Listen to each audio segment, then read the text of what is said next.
Hey, I'm Tyler. And I'm Katie. You're listening to Not-Stalgia, the podcast brought to you by the Mr. Sketch markers that you would not so subtly sniff during class. Like a bit too much. Yeah.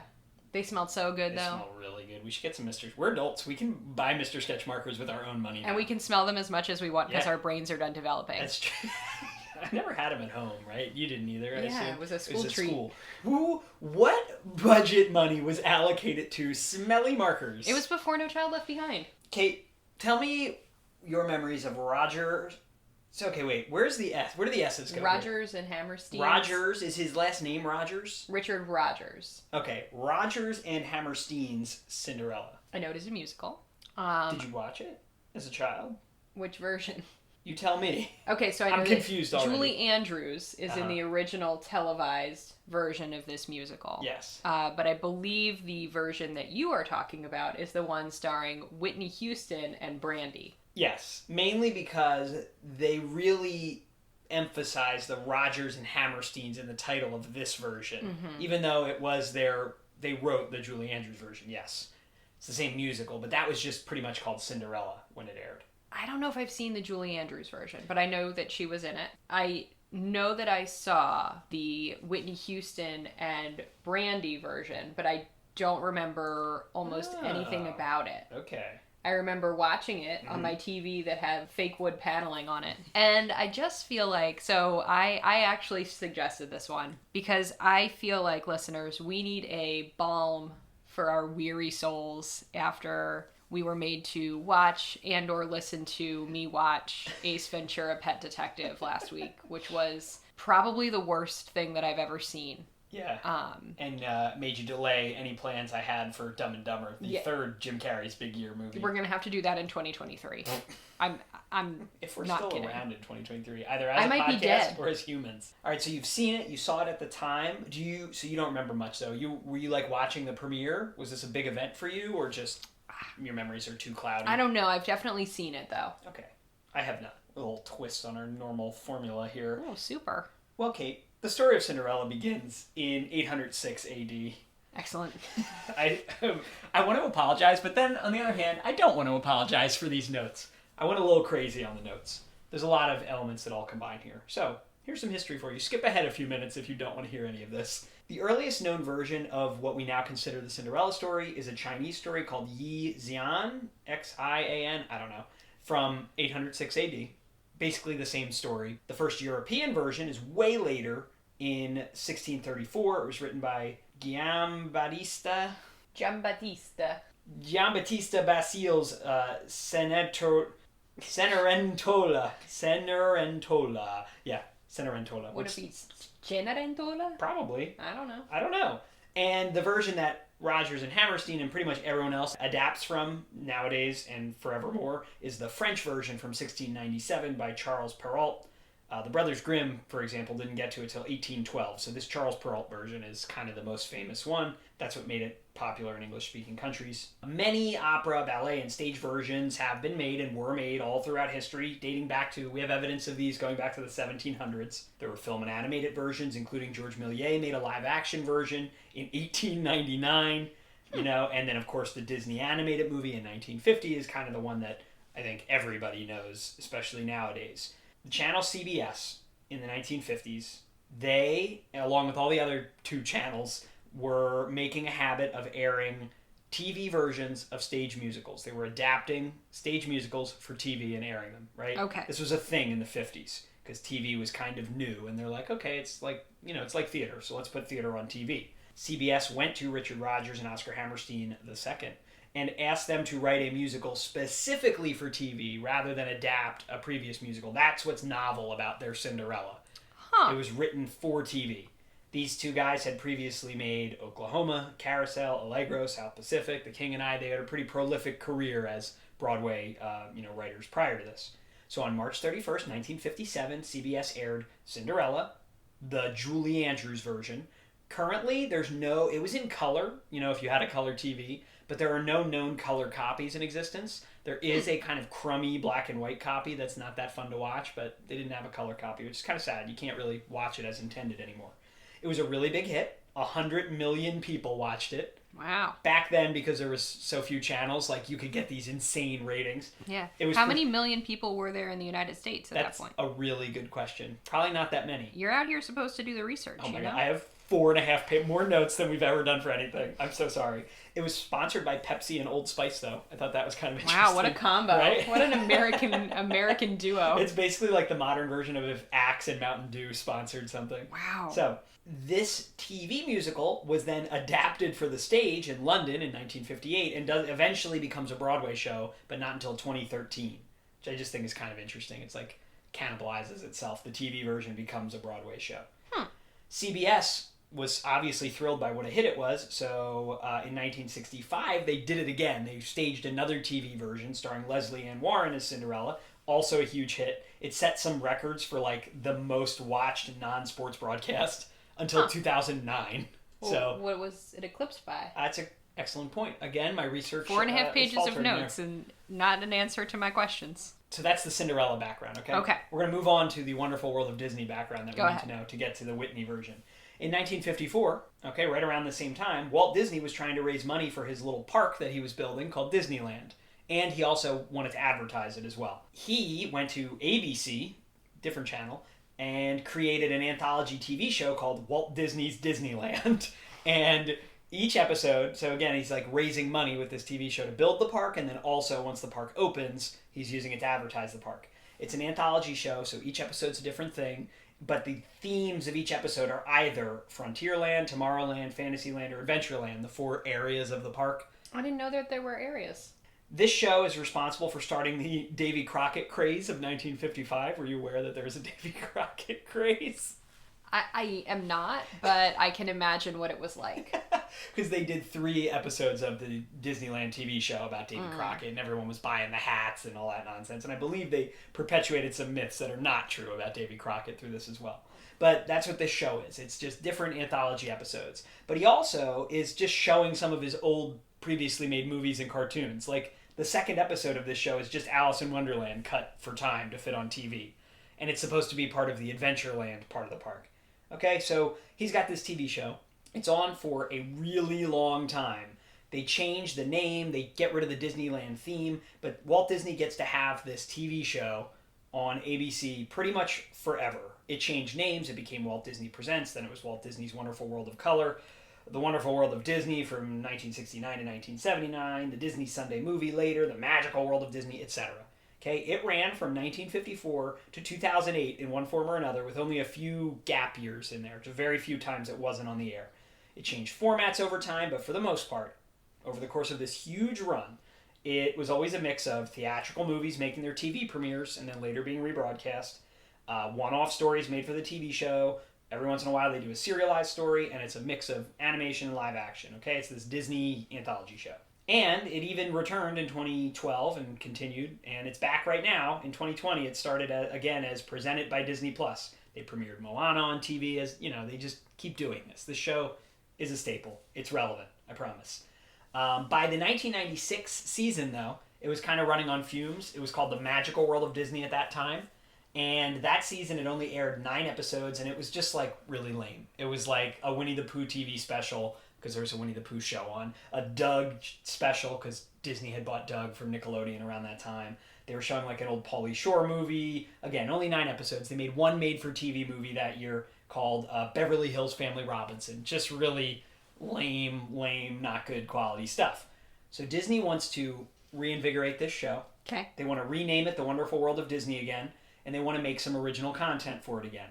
Around this same time, this is the mid-90s, early to mid-90s, some TV producers were trying to make a new version of Rodgers and Hammerstein's Cinderella. They had done a Gypsy with Bette Midler a few years ago, and it was a big hit, so they're like, let's do Cinderella again. Whitney Houston came onto the scene in 1985 with her self-titled album, was obviously a superstar, ridiculous.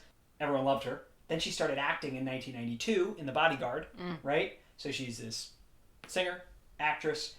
They get her to be attached to Cinderella. She's supposed to play Cinderella. Disney sees these guys trying to make Cinderella. They want to make their Wonderful World of Disney a thing again, and they're like, hey, come make it with us. The 90s move on. We're in the late 90s now, and Whitney, for some reason, decides she's too old to play Cinderella. Time out. Yes. First, R.I.P. Whitney. Yeah, it goes without A saying. legend. beautiful queen. I wish someone had told Whitney, you know what, Whitney? You are enough. You can play Cinderella.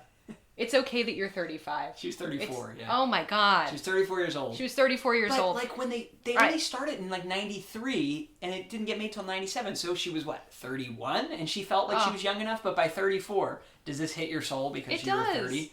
You know what?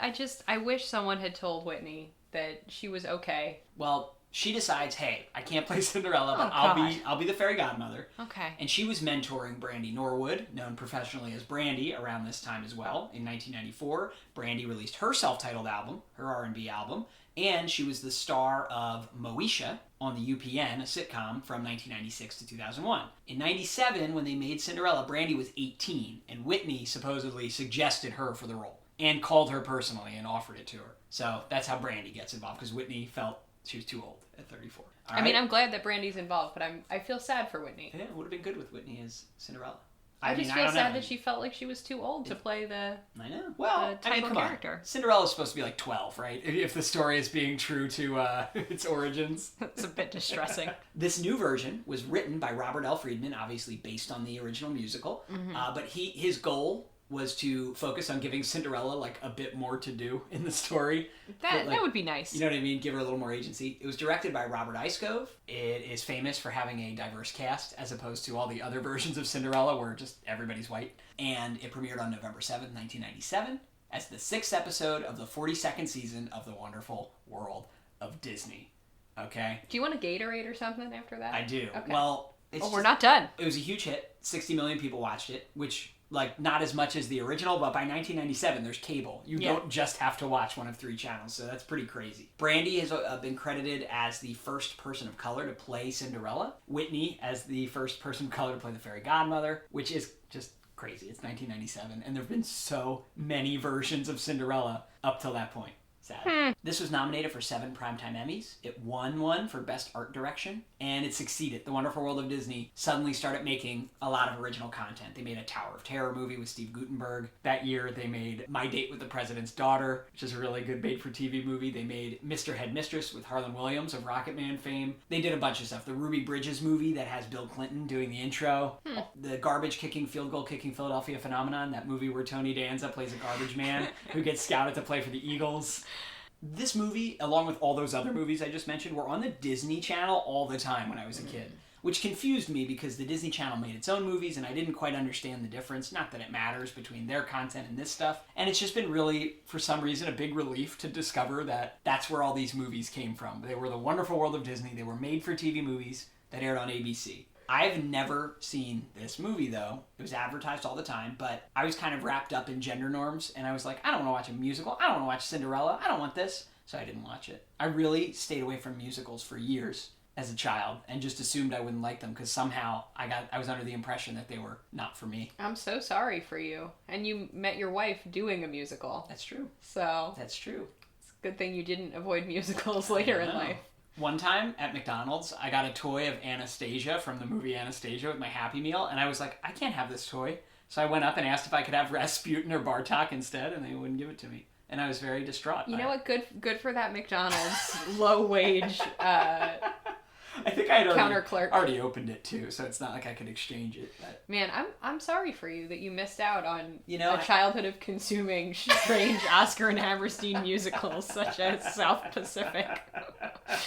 Yeah, you have a deep history with the absolutely. Roger and Hammersteins. It's because we had all the tapes, the cassette tapes. So what did you have? We had South Pacific, we had The King and I knew all of Yul Brynner's songs in The King and I would kind of stomp around my house and sing them. It was really great. All right, so good times for me. Are a lifetime Rodgers and Hammersteins fan, lifetime Whitney fan. I guess I am, yeah. And I guess we're going to have to see how this holds up. Honestly, anything could be better than last week's Ace Ventura Pet Detective. We had to watch it. No, we didn't. We had to see what was going on. These are 2 counterpoints of 90s culture. I'm excited to finally see this. And I'm also excited because, like The Wonderful World of Disney was reinvigorated by this opens doors for lots of podcasts down the line. We're definitely watching My Date with the President's Daughter in a future episode. And the football kicking Tony Danza special. What's it called?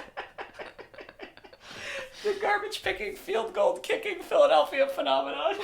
Which in my head as a child who grew up not that far from Philadelphia but didn't understand what Philadelphia was, definitely accidentally connected the words garbage and Philadelphia in my mind forevermore. You're not mistaken, but Philadelphia loves being garbage. The next year they did a Noah movie where Tony Danza basically played like modern day Noah and was building an ark in his yard. That's also happened in Philly. Except it was a furnace. The sweetest sounds I'll ever hear are still inside my head. The kindest words I'll ever know are waiting to be said. The most entrancing sight of all is yet for me to see, and the dearest love in all the world is waiting somewhere for me, is waiting somewhere.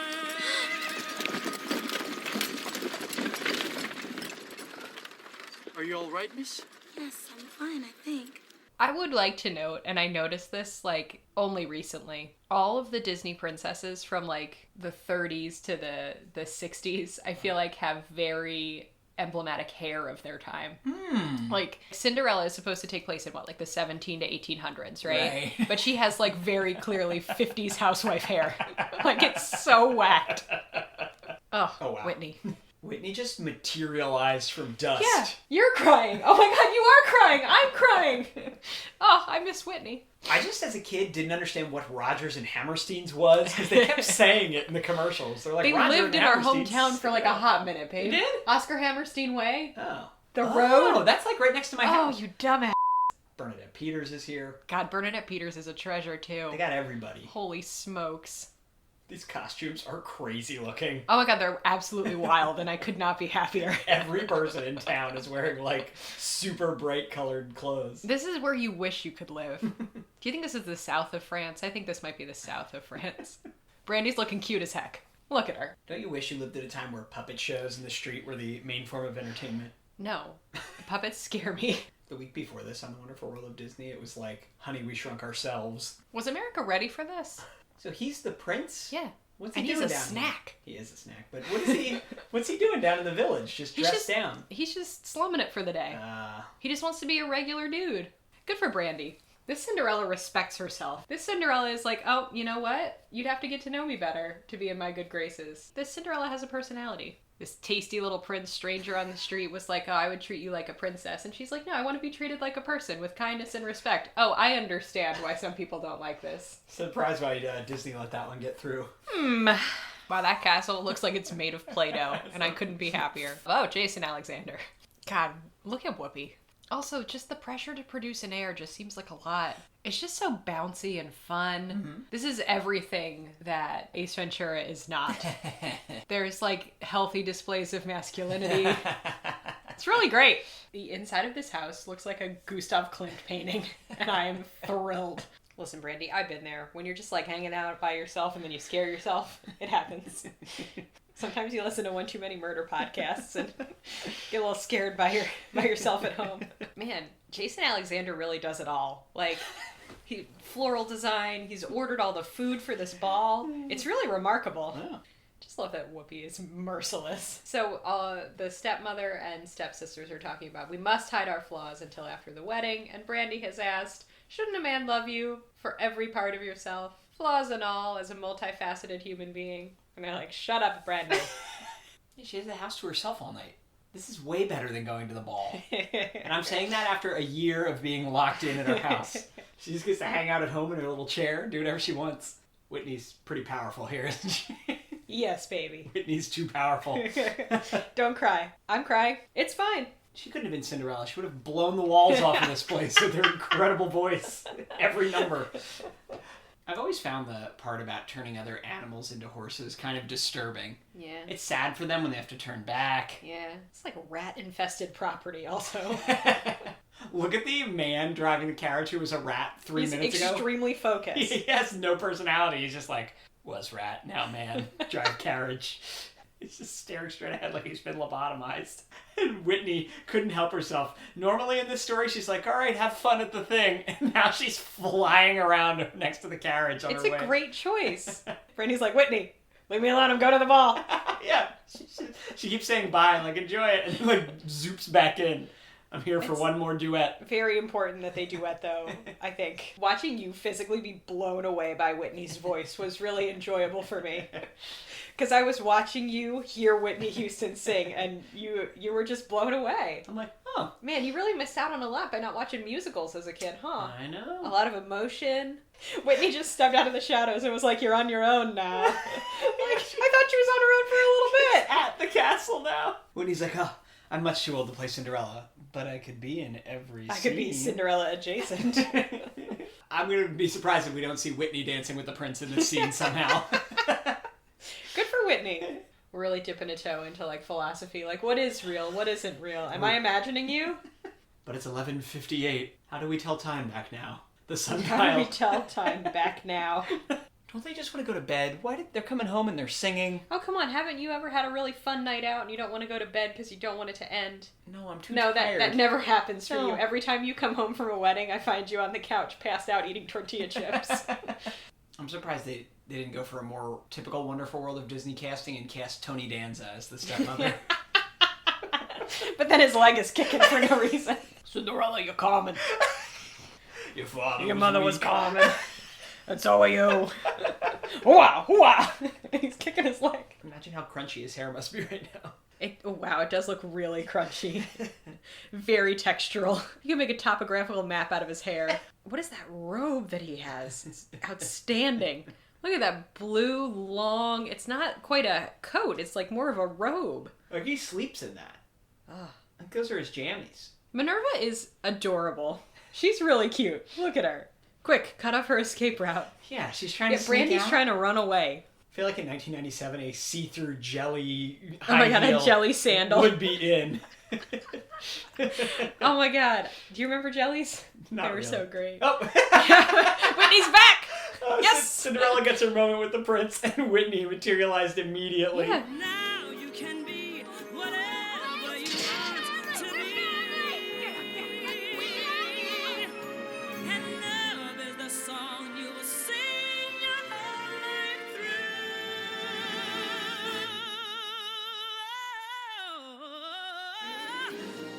Move a mountain, light the sky. Make a wish come true.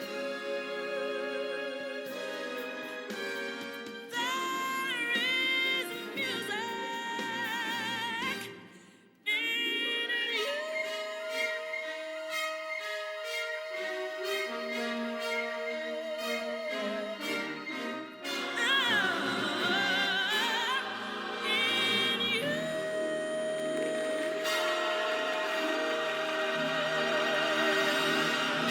Well, what a treat. That was pretty fun. It's a good, solid musical. Like, Yeah. look, I'm in no rush to watch it again.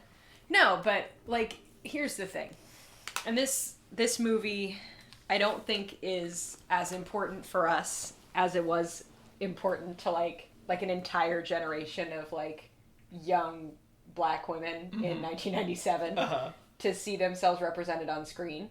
You know Yeah. what? If this was a really important movie for you, call in. Tell us about it. I want to hear about it. Especially because, like, Disney hadn't even done it in their, like, animated No, movies they yet. didn't have an animated person of color for a long time. Right, I mean, it's like... That wasn't like a caricature or is a movie that is You have, literally not available today, like Song of the South. You have, like, Princess Jasmine and Mulan. Well, Mulan was actually after this. Yeah. Anyway. Yeah, it was fun to watch. What a treat. I won't lie. Listen, it's been a pretty weird year, guys. And if you're just looking to escape for like an hour and 15 minutes, this might be it for you. It's brightly colored, it's jewel toned, it's like a little tiny box of delight. It's really, If there are any really a treat. any like 6-year-old boys listening, It's okay to watch musicals, and it's okay to watch a musical maybe even about a princess. You can do that. And you might meet your wife doing a musical. Or your partner. It was Into the Woods, just so everybody knows. Final review. What a fun. treat. Watch it. It's on Disney+. Enjoy yourself. I wish Whitney had more to sing, even though I was making fun of how much she kept appearing. Yeah, oh yeah, absolutely. But I wish she had more to do, because I was watching... pretty good at it.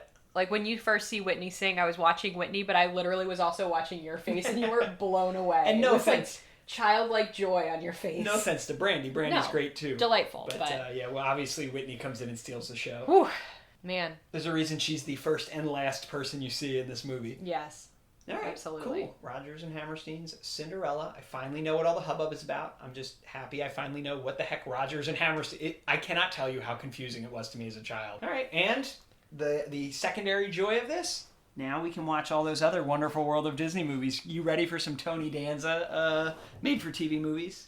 You know, I I would even take a Tony Danza made-for-TV movie over over Ace Ventura, Ace Pet Ventura. Detective. Yeah, if you're looking for the antidote to Ace Ventura, Pet Detective, this is it. Yeah. It's all joy. I just hope you'll approach My Date with the President's Daughter and the garbage-picking, field-goal-kicking Philadelphia phenomenon with the same level of reverence as you did for Rodgers and Hammerstein's Cinderella. I am sure going to try. All right, guys, tell us what to watch next. You can leave us a voicemail through the Anchor app. You can email us, notstalgia@AOL.com. You can directly contact us on any of our social media pages. Just look for Not-Stalgia, or just go to our website, www.notstalgia.org, to find all our past episodes and links to all those ways to contact us. And please go ahead and leave us a rating or review on Apple Yeah. Podcasts, because we work just as hard as Jason Alexander in that one dance scene to bring you this delightful show. For everyone who's ever wished their dreams would come true, comes the musical, magical movie People magazine says is all we could wish for. Everything starts with a wish. Disney presents Rodgers and Hammerstein's Cinderella. On sale now.